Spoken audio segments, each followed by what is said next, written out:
Hello, bachcho. Let's read this question. The question says, in the ring structure of fructose, the anomeric carbon is carbon 1, carbon 5, carbon 2 और carbon 6. So इस question का की concept है कि fructose का जो ring structure है उनमें से कौन सा कार्बन है एनोमरिक कार्बन.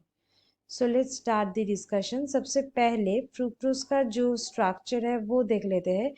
रिंग स्ट्रक्चर में दो फॉर्म होता है, एक होता है अल्फा फॉर्म, एक होता है बीटा फॉर्म. सो ये फॉर्म क्या है देख लेते हैं. ये ऑक्सीजन है यहाँ पे,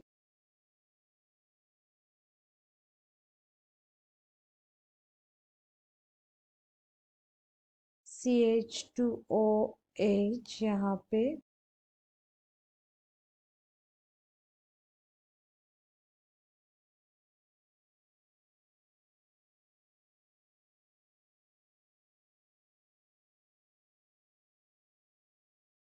ये होता है इसका अल्फा फॉर्म. इसका बीटा फॉर्म देख लेते हैं.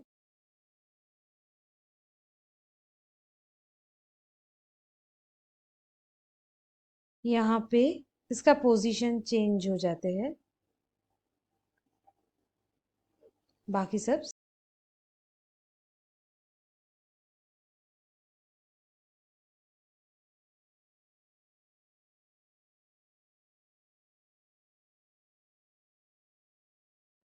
ये है बीटा फॉर्म.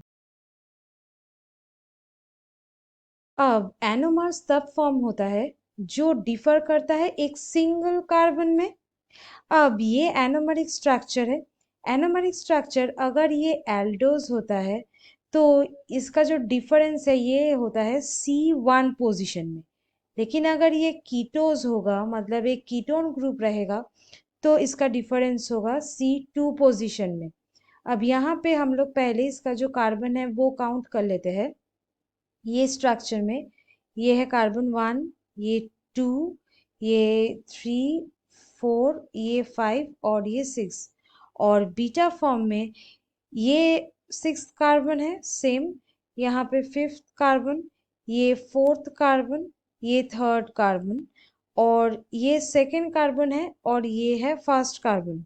अब फ्रुक्टोज कीटोज ये ग्रुप से बिलोंग करता है, क्योंकि अगर हम लोग इसका स्ट्रक्चर देखें तो यहाँ पे CH2OH रहता है, देन कीटो रहता है और यहाँ पे रहता है बाकी.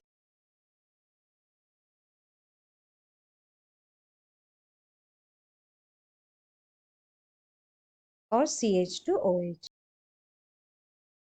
सो यहाँ पे ये कीटो ग्रुप प्रेजेंट है, इसका मतलब ये कीटोज हो गया. अब कीटोज हो गया इसका मतलब इसका जो कॉन्फ़िगरेशन डिफर करेगा वो C2 पोजीशन में है. मतलब यहाँ पे C2 पोजीशन में एनोमर्स फॉर्म हो रहा है, इसलिए ऑप्शन सी हुआ सही answer. So students, hope you understood it well. Best of luck.